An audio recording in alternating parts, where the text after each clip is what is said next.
Welcome to Darren Daily On Demand, your most trusted resource to help you become better every day. Here's your success mentor, Darren Hardy. Have you ever chased a number so hard that you lost sight of your real goal? Have you ever celebrated the achievement of a metric, only later to discover that that was the very metric that caused your failure? Look, this happens a lot, and most don't realize it when it's happening, until it's too late, and the results can be devastating. But not you, not anymore, not after our session here today. Here's the money line for your notes. Pull out your Darren Daily Journal, write this down. When tracking a metric, when that metric becomes a goal, it ceases to be a good metric. It becomes a false incentive that then drives mismanagement.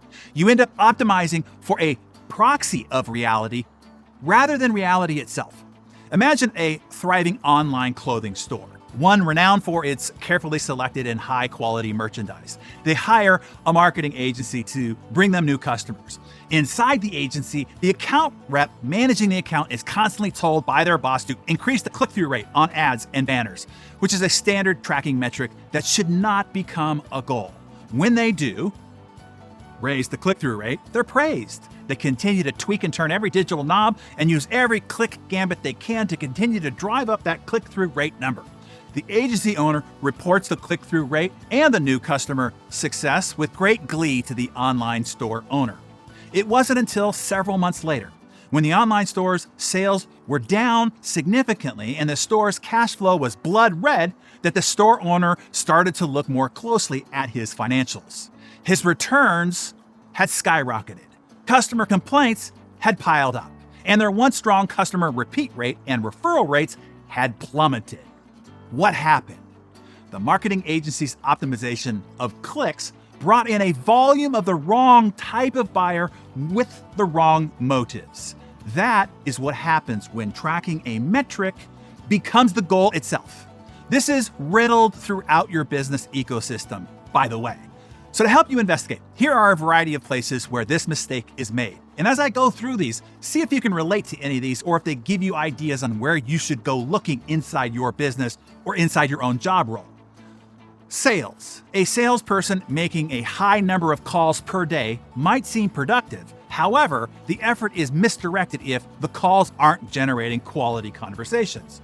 Marketing. One might celebrate high engagement rates on social media campaigns, but if it doesn't translate to customer acquisitions at a high ROI, the effort is useless, if not costly.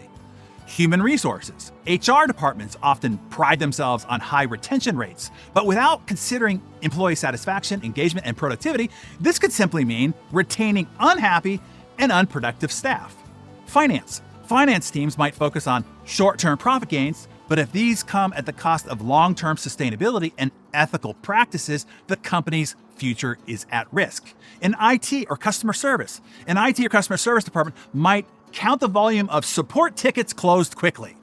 But if the issues aren't resolved satisfactorily or with care, it leads to systematic recurring problems and user dissatisfaction. In retail, high foot traffic in retail stores is often seen as positive. But if it doesn't translate into higher purchase rate, it's an ineffective goal and wasted advertising dollars. Here are some in your personal life, by the way. Fixating on the weight scale number can lead to unhealthy dieting, Aaron, or taking drugs, many other people I know, hurting your overall well-being and mental health. Fixation on an income level versus life satisfaction. Counting social media followers versus real connections. Collecting educational degrees, Baylor, versus useful skills to produce income with. Your children's happiness and achievements versus their character growth. Counting the number of countries or places that you visit versus the richness and depth of experiences had.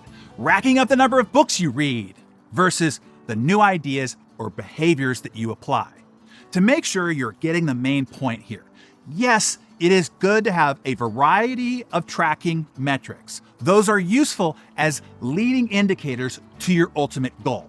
The problem becomes, and it happens all the time, when the optimization of one of those metrics becomes the goal itself.